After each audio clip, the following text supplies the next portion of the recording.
Esta noche los invito a tratar de responder una pregunta. ¿Qué dirían los estoicos que vivían en la antigua Roma sobre nuestras épocas oscuras?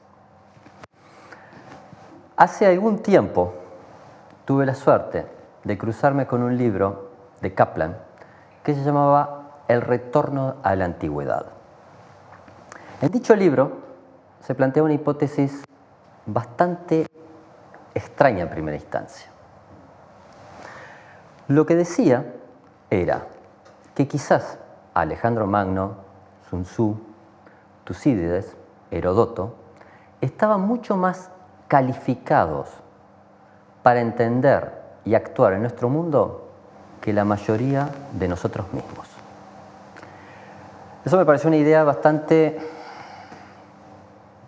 increíble e imposible, porque yo en ese momento, de algún modo, estaba muy marcado por toda una enorme literatura que va desde Alvin Toffler hasta Harari, desde Steven Pinker hasta una multiplicidad de autores que de algún modo explicitan la excepcionalidad de nuestro tiempo.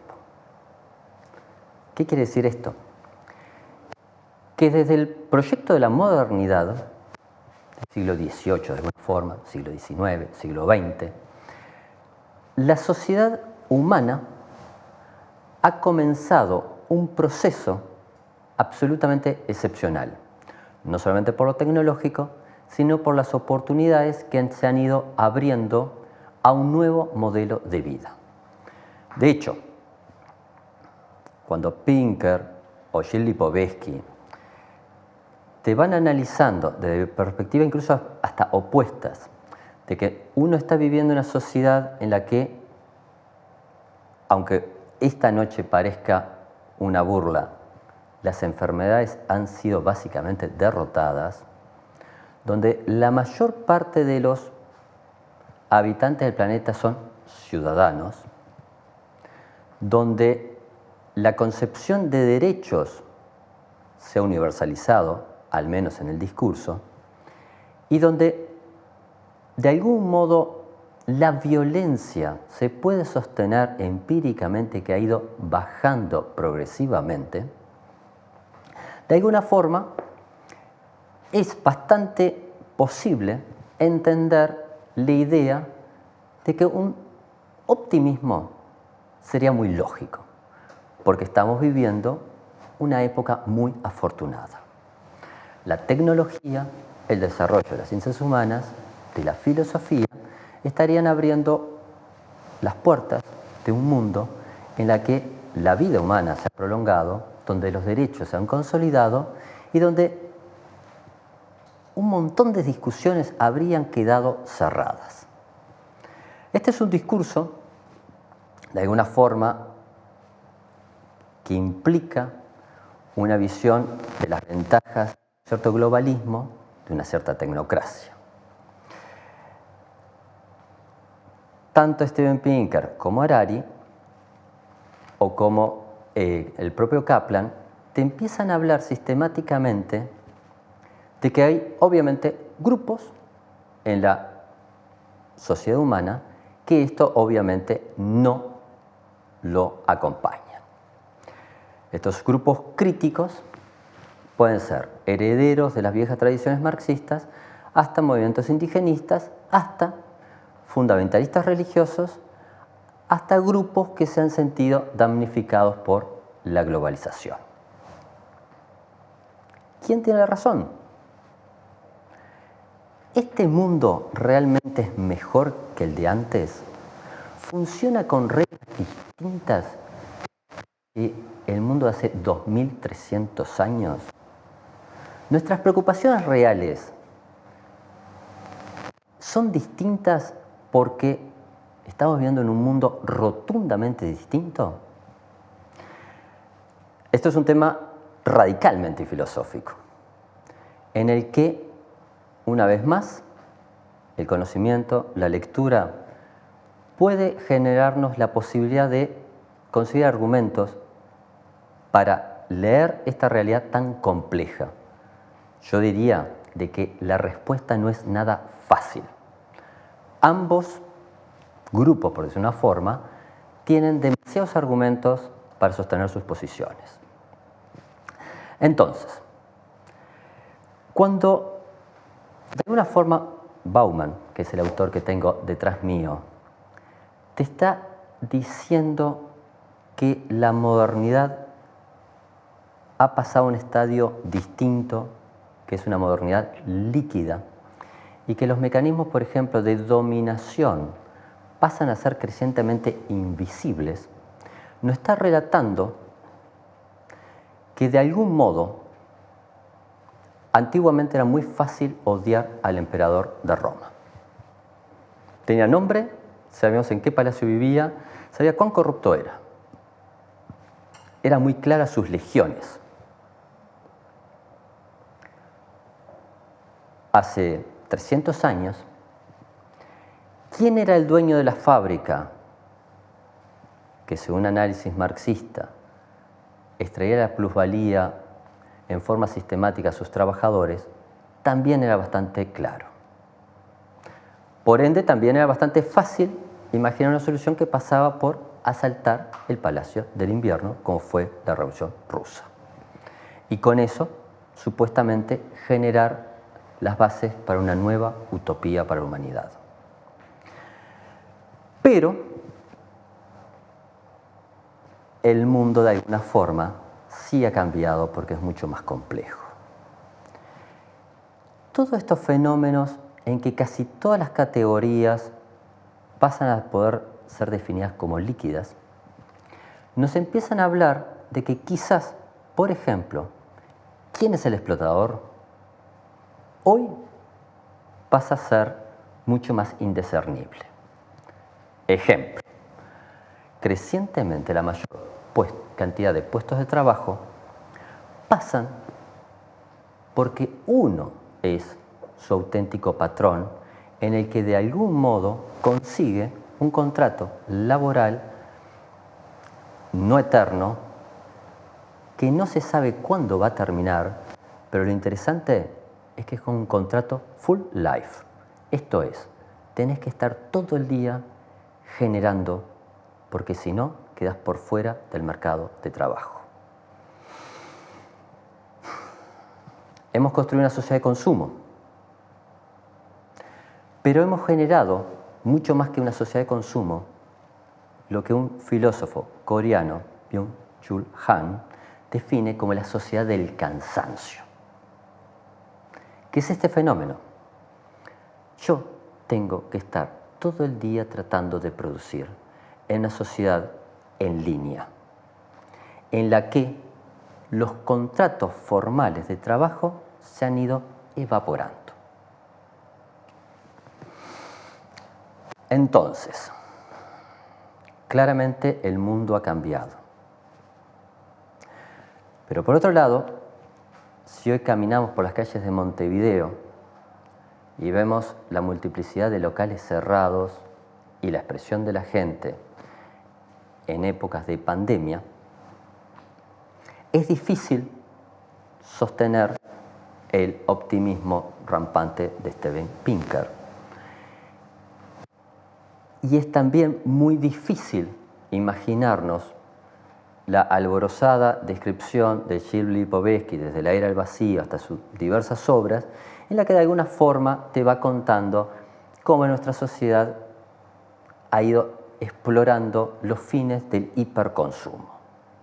Porque lo que vos estás viendo hoy en día en Montevideo y en todos los lugares del planeta es una explosión de la sociedad, en la que la mayor parte de la gente está claramente discutible si van a seguir estando insertos en el modelo social y productivo. ¿Y esto qué significa? Angustia, miedo, si le sumamos la pandemia, muerte. ¿Esto qué significa? De que la mayor parte de nosotros estamos básicamente aterrorizados. Lo digamos o no lo digamos. Entonces, ¿por qué esta noche estoy planteándoles el pensamiento antiguo? Bueno, por lo que ya les dije. Porque quizás sea en las discusiones que hace 2300 años, en un pórtico de Atenas, algunos filósofos comenzaron a plantearse. Cuando yo estaba en el liceo, obviamente todo esto no entendí nada. Quizás era porque yo era muy distraído, quizás porque el sistema educativo, cosa curiosa, tampoco en aquellas épocas funcionaba tan bien como nos quieren hacer creer. Vamos a no echarle tanto la culpa al pobre docente. El hecho concreto es que yo tenía una visión totalmente caricaturesca de quiénes eran los estoicos, quiénes eran los hedonistas, quiénes eran los cínicos. Ya no íbamos a complicarnos tanto sobre la polémica entre, de algún modo, aristotélicos y platónicos. Hoy lo que les puedo decir como primera conclusión es que la categoría de tratar de pintarlos como corrientes radicalmente opuestas quizás no sea la mejor aproximación. Quizás el gran milagro griego sea que se hicieron las preguntas y muchas personas hicieron preguntas. Algunas de esas respuestas eran obviamente distintas, unas cuantas convergentes. ¿Y qué era lo que se estaban preguntando? Bueno, nada más ni nada menos que hace 2300 años, Zenón, uno de los primeros grandes maestros de los estoicos, se preguntaba, al igual que los otros filósofos, ¿cuál es el sentido de la vida? Y en algo que quizás al menos a mí me sorprende, se planteaban rotundamente que el sentido de la vida era la felicidad. Pero no como la canción de un cantante del Río de la Plata. No, desde otra perspectiva, analizando en forma sorprendentemente sabia cuáles son los hechos inevitables de la existencia misma. Por ejemplo, la muerte, el dolor, el sufrimiento, los miedos. Entonces, los hedonistas, los epicúreos, van a tratar de decir, bien, tratemos de pasar lo mejor posible. Los estoicos, que yo había pensado inicialmente que eran los aburridos, que eran los ascéticos, los que elegían la pobreza de alguna forma, la renuncia a los bienes materiales, estaban planteando otra cosa. Estaban planteando nada más ni nada menos que un camino hacia la serenidad. Y esa es la clave del asunto. Se sabe, cosa curiosa, de que hay algunos aspectos que son ineludibles. El paso del tiempo, la muerte. Frente a esto, ¿cómo es que nos vamos a definir el sentido de vida? Por más de estos temas, los veo en minutos. Muchísimas gracias.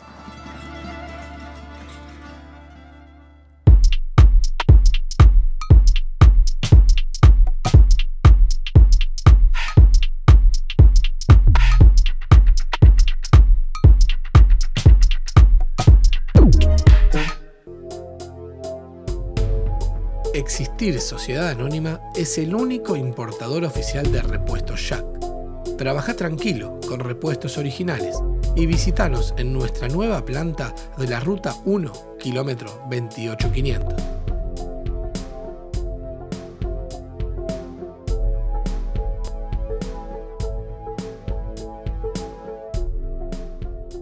Este viernes y todos los viernes acompáñanos en Legítima Defensa, un programa que llegó para mostrarte otra cara de la realidad, algo que no vas a ver en los canales de la televisión convencional.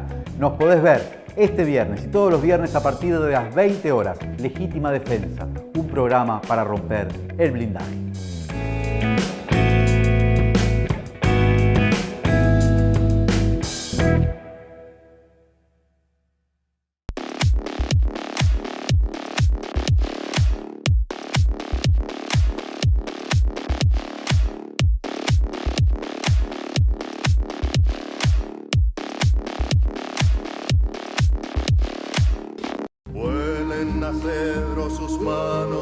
Carpintería en maderas Herc, placares de cocina y dormitorios, muebles de diseño y restauración, trabajos garantidos, responsabilidad y puntualidad. Comuníquese al 095-465-880. Carpintero, lindo oficio. Carpintería Herc. Carpintero, lindo oficio, ¿quién no lo quiere aprender?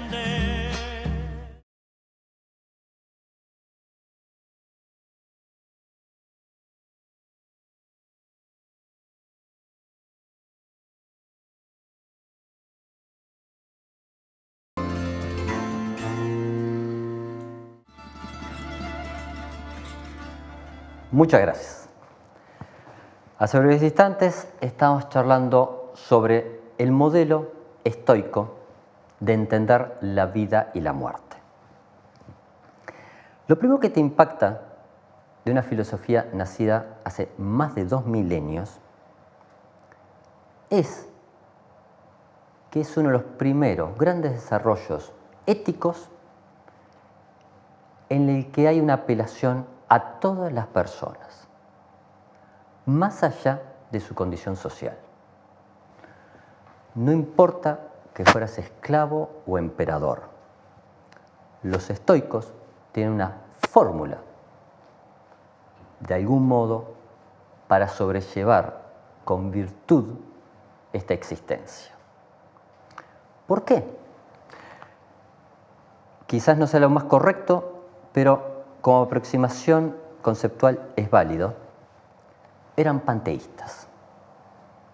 Por ende, creían que la divinidad estaba en todo, en la materia, en las personas. En una sociedad esclavista, decir que los esclavos tienen esa misma exacta pizca de divinidad que el amo, que el sumo sacerdote, era una idea absolutamente revolucionaria. Por otro lado, había un planteo increíble. No veían necesariamente una explicitación del más allá. Esto es, el modelo virtud que ellos preconizaban no estaba sujeto de algún modo a premios o castigos en el más allá. No había un infierno, no había un paraíso. ¿Querías creerlo? Está todo bien. El modelo estoico, que es extremadamente amplio y de alguna forma pasa a ser un común denominador en la base de varios procesos de desarrollo filosóficos, no necesariamente implicaba una visión ultraterrena.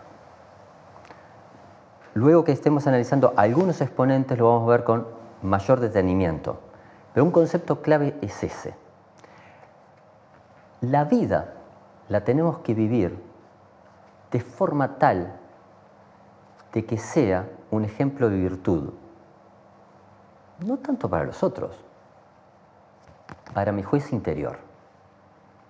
Yo tengo que cambiar mi forma de ser para vivir en un estado de serenidad y aceptar lo trágico, lo difícil, lo imposible. Cuando estoy diciendo esto, rotundamente sale una interpretación fácil sobre los estoicos. Sería un modelo filosófico que de algún modo sostendría las banderas de la resignación. La respuesta es muy fácil. Ni Séneca ni Marco Aurelio eran personas que se resignaran a las dificultades.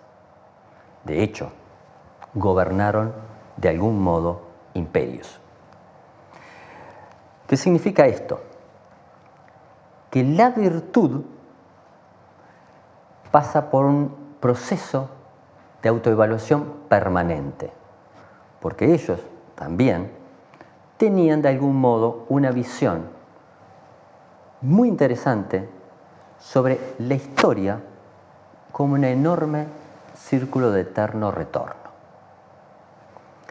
De algún modo, cuando las estrellas dieran toda su evolución por el firmamento y se retornase al punto cero de la creación y todo empezara otra vez, en un tiempo muy lejano, otra vez un Jorge iba a estar delante de unas cámaras. Ahora bien, esto que quizás también pueda volver a leerse como algo pesimista e irreductiblemente fatalista, en la lectura estoica no lo es. Es el motor del cambio y de la evolución y del permanente autocuestionamiento. Lo que ellos están planteando, por ende, es: hay que vivir la vida de forma tal que la próxima vez que la vivas no te avergüences de estar viviendo esta vida. Por eso es que la tenés que estar continuamente puliendo y mejorando, como si fuese una obra de arte. Obviamente, esto va a tener implicancias fascinantes en todas las otras filosofías posteriores. Hace breves instantes teníamos una imagen del mapa del Imperio Romano. Si uno se fija, hay unas fechas que te van mostrando cómo se dio el proceso de expansión. Roma, de algún modo, es la gran potencia militar de aquella época, unos utilitaristas pragmáticos que la verdad que disquisiciones filosóficas pasaban de largo. Para eso estaban los griegos. Mejor dicho, para eso habían estado los griegos. Eso sí, los romanos, con ese pragmatismo, dijeron: bien, ¿qué podemos tomar de estas filosofías? Insólitamente, un esclavo nacido en Anatolia, en esta parte, Epicteto, llega a Roma. Un esclavo es llevado a Roma. Hay miles de esclavos que son transportados de punta a punta del imperio. Él es un estoico. Él es uno de los que va a marcar la influencia estoica en Roma. Habitualmente tendemos a pensar de que el centro político y todo se daba en Roma. Lo increíble es que en una provincia bastante alejada del imperio, en Hispania, en lo que vendría a ser actualmente Córdoba, nace Séneca. Quizás el gran divulgador que tuvo el estoicismo en Roma. Integrante de una familia del patriciado, se va a vivir a Roma y rápidamente pasa a ser uno de los elementos claves del Senado romano, famoso por su elocuencia.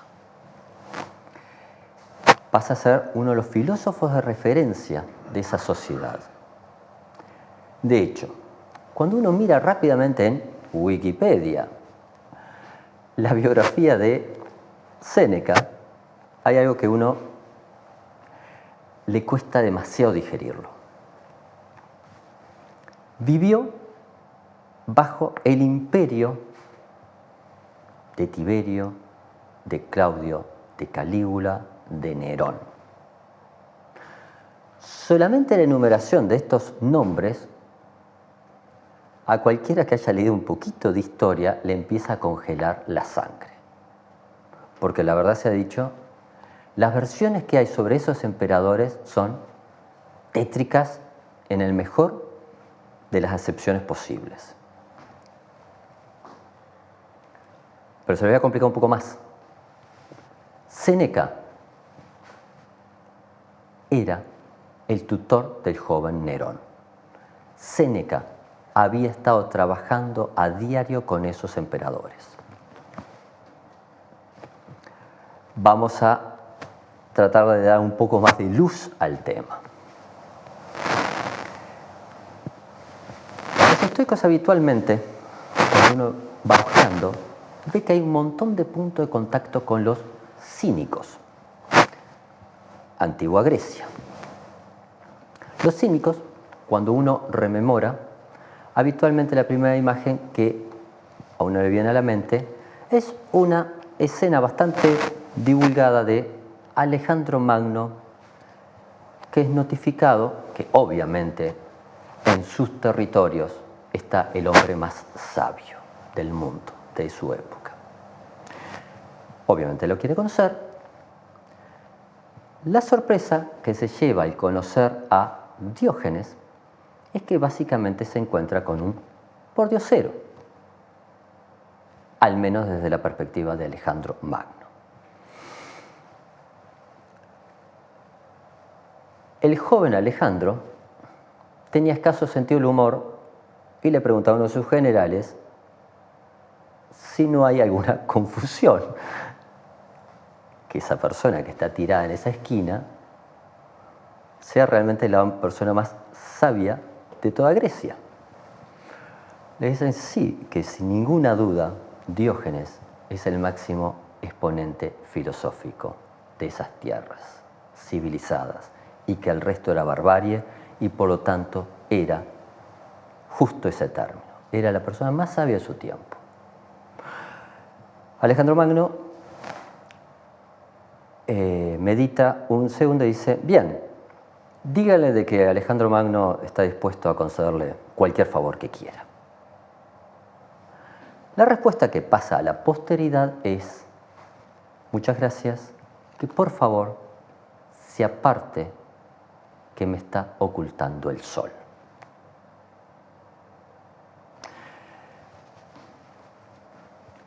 Cuando uno lee este tipo de anecdotarios,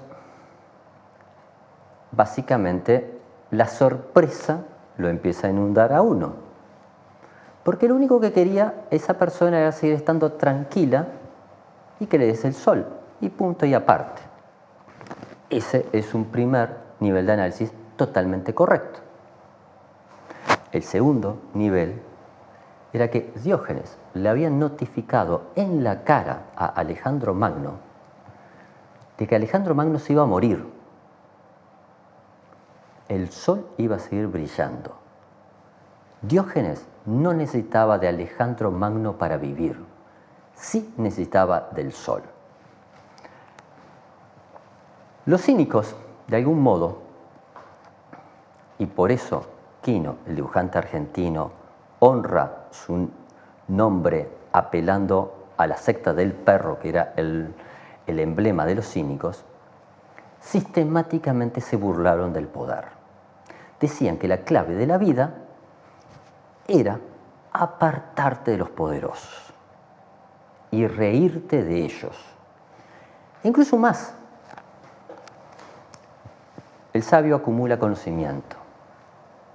¿Y cómo lo exterioriza? Básicamente burlándose de los demás. Esos son los cínicos. Por eso es que han pasado los milenios y tienen tan mala prensa. Porque estos pequeños anarquistas de aquellas épocas radicalmente se burlaban de todas las instituciones de Grecia o del imperio o del gobierno que fuese. Los estoicos, desde su pique de arranque, habían tenido extensos contactos con los cínicos. Entonces el tema del poder era absolutamente clave porque los estoicos lo que de algún modo hacen es una enorme y cabal descripción de la vida misma. Y nosotros vivimos en sociedades asignadas por algunas instituciones, como por ejemplo el poder. ¿Qué hacer entonces? Como dijese Vladimir, lo que dicen los estoicos, por ejemplo aquí, los 7 libros de la sabiduría, es que tenés que tratar de vivir la vida asumiendo que quizás no sea tan breve como te dijeron. Vivís todo lo que tenés que vivir. Está en ti haber sabido utilizar bien esa maravillosa oportunidad.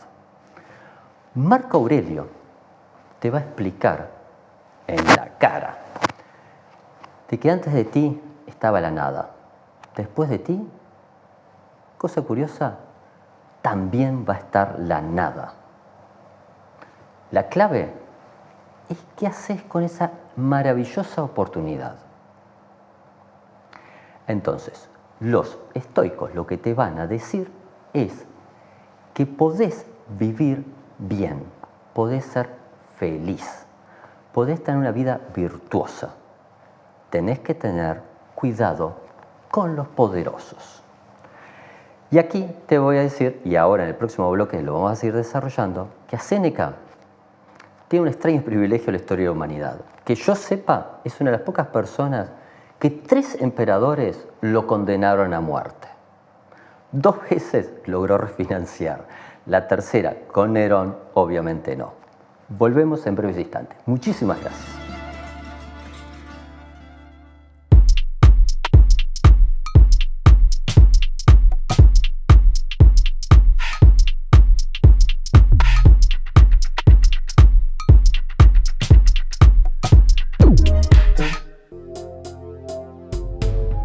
Existir Sociedad Anónima es el único importador oficial de repuestos Jack.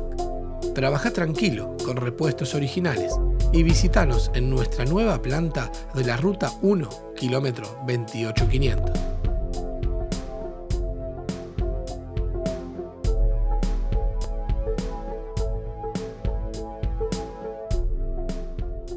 Este viernes y todos los viernes acompáñanos en Legítima Defensa, un programa que llegó para mostrarte otra cara de la realidad, algo que no vas a ver en los canales de la televisión convencional.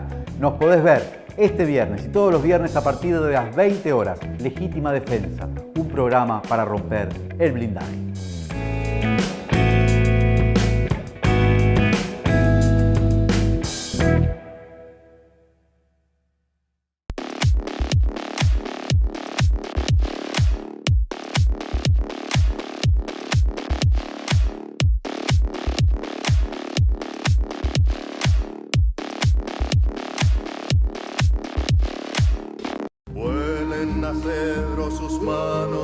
Carpintería en maderas Herc, placares de cocina y dormitorios, muebles de diseño y restauración, trabajos garantidos, responsabilidad y puntualidad.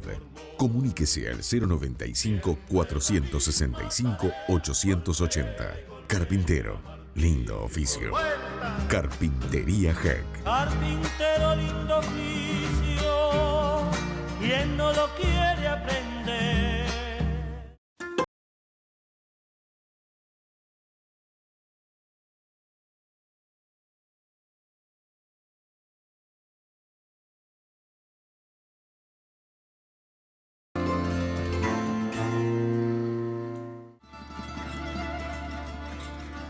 Muchas gracias.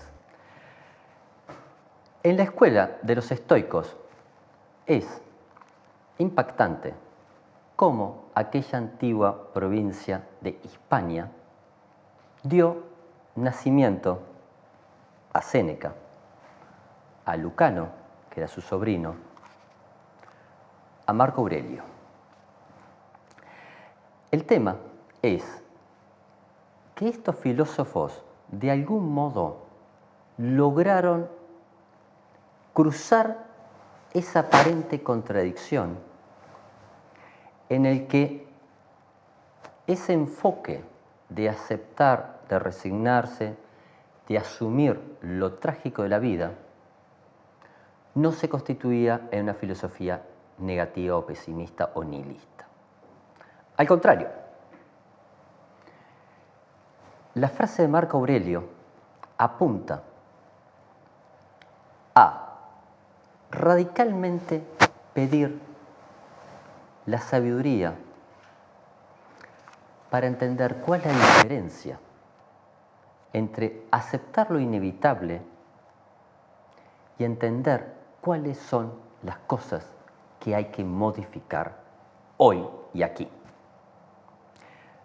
Por ende, esto nos está dando un acento totalmente distinto de una filosofía que podía parecer en primera instancia una filosofía de la resignación. Los estoicos son también el gran modelo ético que está detrás de las personas que han soñado con un mundo mejor. A mí me parece clave insistir en este concepto. Marco Aurelio logró darle un esplendor al Imperio Romano increíble porque fue también el primer emperador que entendió que el poder había que limitarlo y compartió el poder con un gran amigo de su infancia, el cual pasó básicamente a detentar el poder militar y a tratar de pacificar las fronteras y los perpetuos levantamientos que sufría el intento de dominio de la famosa paz romana. Mientras que Marco Aurelio daba una organización social, jurídica y política radicalmente insólita para su tiempo. Es por esto que a uno no le llama la atención cuando empieza a bucear y ve las enormes relaciones que tiene el estoicismo con todas las otras religiones positivas. Cosa curiosa, el hermano de Séneca está nombrado en el Nuevo Testamento. Tanto es así que era la persona que había juzgado a San Pablo. A partir de este dato histórico, a lo largo de los siglos se manejó mucho la hipótesis, interesada en cierta forma, de que Séneca en realidad era un cristiano. Y apareció, a lo largo y ancho de los siglos, correspondencia que tendrían a demostrar las relaciones entre San Pablo y Séneca. Quizás mucho más interesante sea evaluar que el desarrollo teórico de Séneca, de Marco Aurelio, definió gran parte del Renacimiento, a Erasmo de Rotterdam, y mucho más importante, quizás, a Montesquieu, que su concepción de la división de los poderes también estaba asignada por un modelo rotundamente estoico, en el que limitar las apetencias del poder, resignándolo, era parte de la construcción de un modelo de gobierno virtuoso. Porque si hay algo clave en la obra de Marco Aurelio, es que de algún modo fue la primera vez que se intenta construir sistemáticamente un tratado del buen gobierno.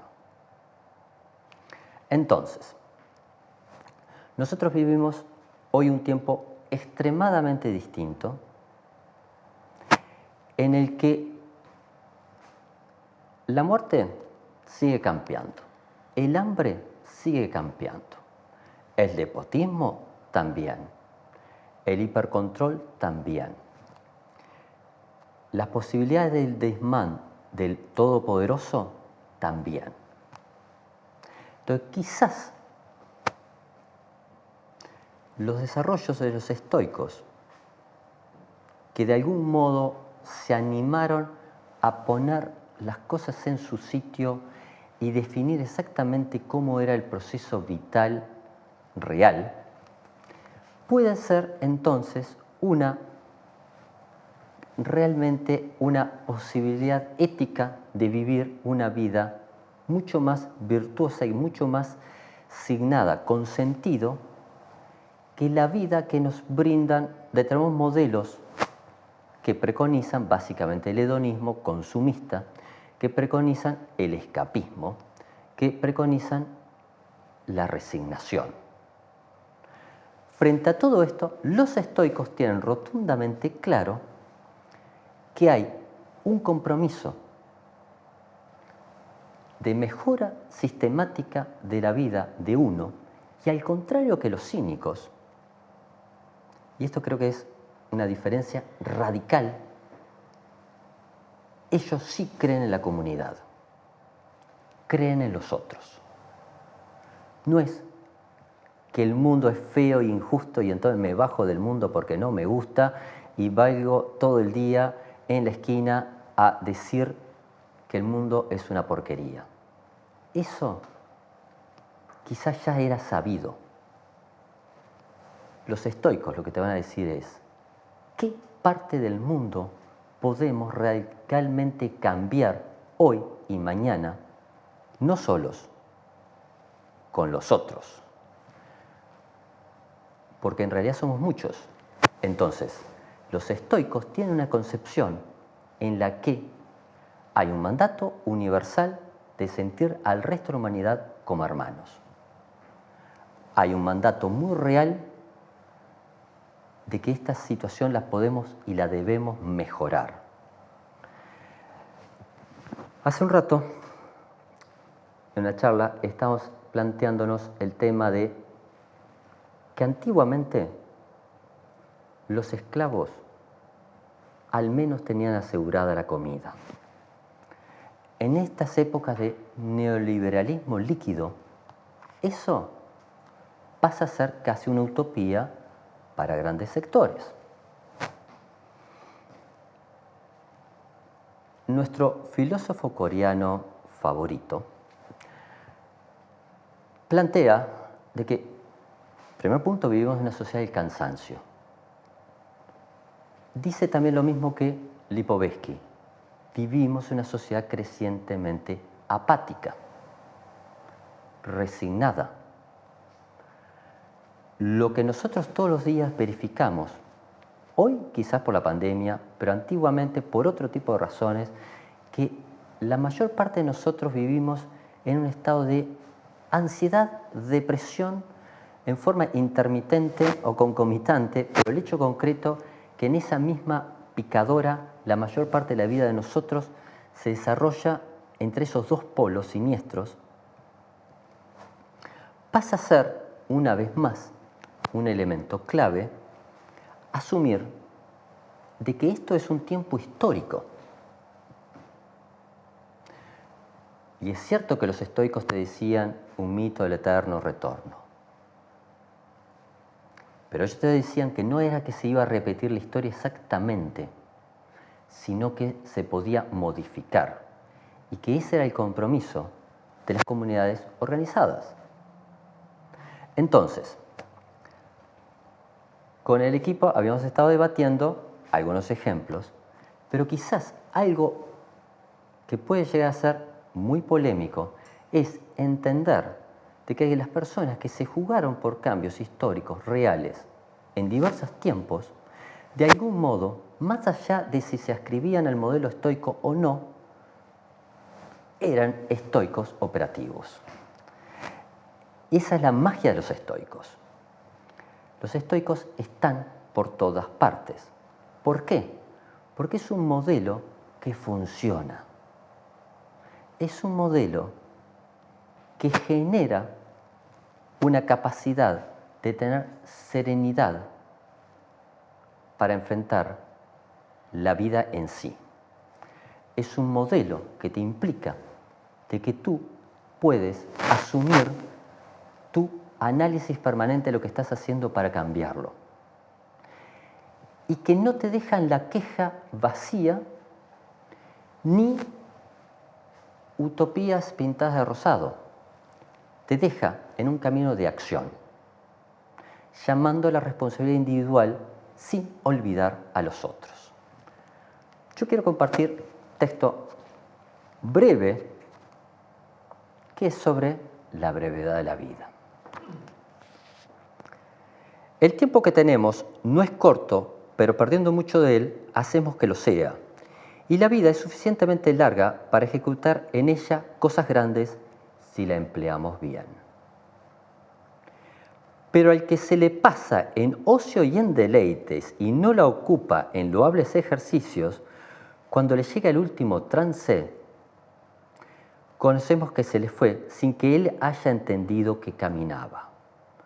Lo cierto es que la vida que se nos dio no es breve.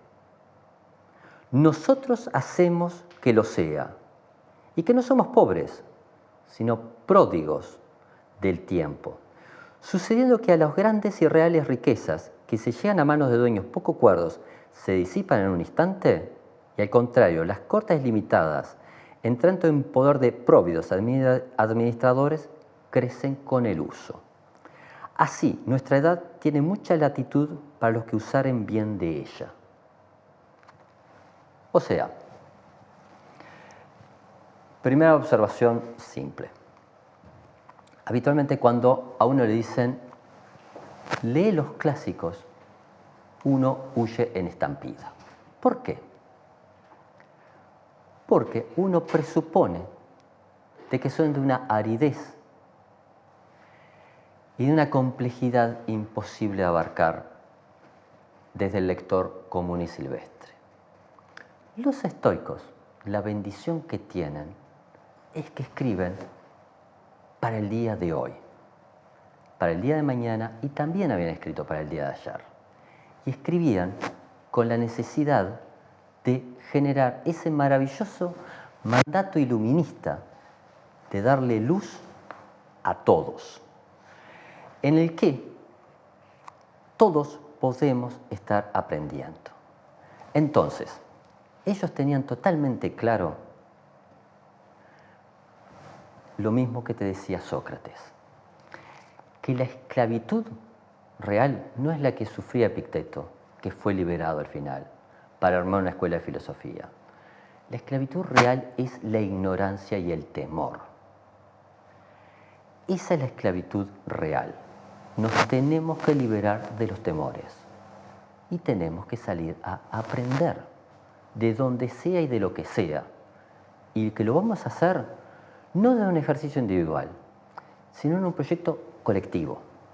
Que ese es el otro concepto básico. Que siglos más tarde Vygotsky lo decía con otras palabras y es el mismo concepto. Aprendemos juntos, aprendemos en red. Por ende, una vez más, yo les quiero decir, cultos para ser libres, libres para luchar.